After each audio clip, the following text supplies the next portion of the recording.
मैं तुम्हें एक छोटी और चिलिंग हॉरर कहानी सुनाता हूँ जो कतर के एक पुराने शहर के आसपास घटित होती है।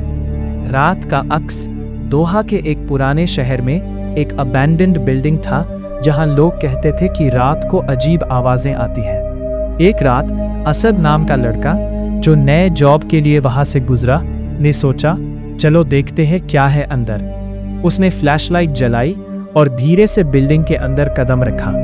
अंदर सब कुछ साइलेंट और डस्टी था। पुरानी कर्टन्स हिल रही थी जैसे कोई इनविजिबल ब्रीज चल रही हो। असद ने एक पुरानी मिरर देखी जो पुराने कमरे के कोने में रखा था। वो मिरर कुछ अजीब था। जब असद ने अपनी रिफ्लेक्शन देखी उसका अक्स नॉर्मल था, लेकिन अक्स की आंखें उससे डायरेक्टली फॉलो नहीं कर रही थी। वो मिरर के अक्स ने मुस्कुराया बिना लिप्स के। असद का दिल तेज धड़कने लगा। जैसे ही उसने पीछे मुड़ के देखा कोई नहीं था। जब उसने फिर मिरर में देखा अक्स उसके बगल में खड़ा था, बिना आवाज के, सिर्फ स्माइल करता हुआ। असद भागकर बाहर निकला, लेकिन जब उसने घर पहुंचा उसके घर का मिरर में वही अक्स उसके बेडरूम में बैठा था, सिर्फ उससे वेट करता हुआ। असद ने सोचा ये सिर्फ मेरा दिमाग है, शायद थक गया हूं। लेकिन जब उसने अपने बेडरूम का लाइट ऑन किया, मिरर में अक्स ने अपनी उंगली उठाई और उससे पॉइंट किया जैसे कह रहा हो आ। डर के बावजूद असद ने सोचा कि शायद कोई प्रैंक हो। उसने जाके मिरर के सामने खड़ा हुआ।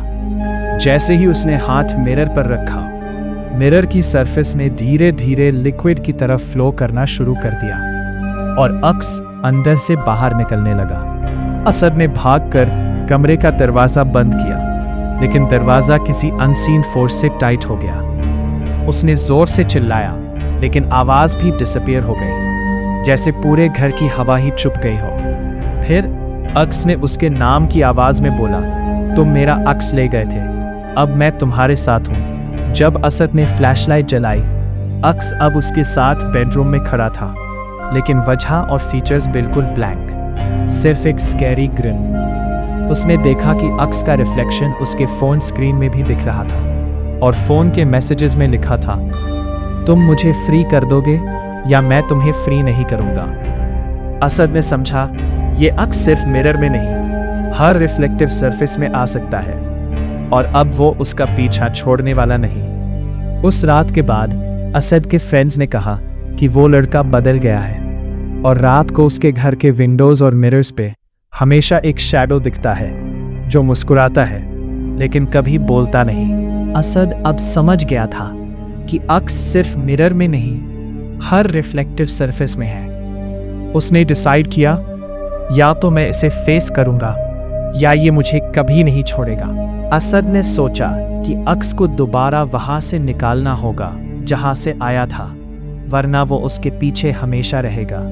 उसने रिसर्च की और पुरानी बुक्स और इंटरनेट से पता चला अक्स को वापस भेजने के लिए तुम्हें मिरर के सामने सच्चाई का सामना करना पड़ेगा और अपना डर दिखाना पड़ेगा। अगर तुम डर के आगे भागो, अक्स तुम्हारे साथ हमेशा रहेगा। उसने डिसाइड किया रात के 12 बजे सब लाइट्स बंद करके पुराने मिरर के सामने खड़ा होगा और अक्स को फेस करेगा। जब घड़ी ने 12 बजे दिखाई, असद ने तावीज़ और लॉकेट अपने हाथ में पकड़े और पुराने मिरर के सामने खड़ा हुआ। फ्लैशलाइट ऑफ की और सिर्फ अपनी सांस सुनाई दी। फिर अक्स अपीयर हुआ और इस बार और भी ज्यादा हॉरिफाइंग, पूरे रूम में शैडो स्प्रेड कर रहा था। असद ने आंखें बंद करके अपने दिल की सच्चाई बोली, मैं डर गया था पर अब मैं अपनी जिंदगी जीना चाहता हूँ, तुम मुझे कंट्रोल नहीं करोगे। कुछ ही सेकंड्स में अक्स जोर से चीख कर मिरर में फट गया और पूरा कमरा वाइट लाइट से भर गया। असद ने आंखें खोली और देखा सब मिरर्स नॉर्मल, शैडोज गॉन, अक्स कंप्लीटली डिसअपीयर। लेकिन जैसे ही उसने राहत की सांस ली, उसके फोन का स्क्रीन ऑन हुआ और एक मैसेज आया, तुमने जीत ली, लेकिन मैं कभी पूरी तरह नहीं मरते, देखते रहना। असद समझ गया कि अक्स हमेशा कहीं ना कहीं एग्जिस्ट करता है और ये सिर्फ एक वार्निंग है, और तब से वो मिरर्स के सामने कभी भी अकेला नहीं खड़ा होता। और रात के अंधेरे में हर रिफ्लेक्टिव सरफेस में अक्स की याद रहती है। लेकिन अगर तुम रात को अकेले घर में मिरर देखते हो, शायद अक्स अब भी तुम्हारे पीछे हो।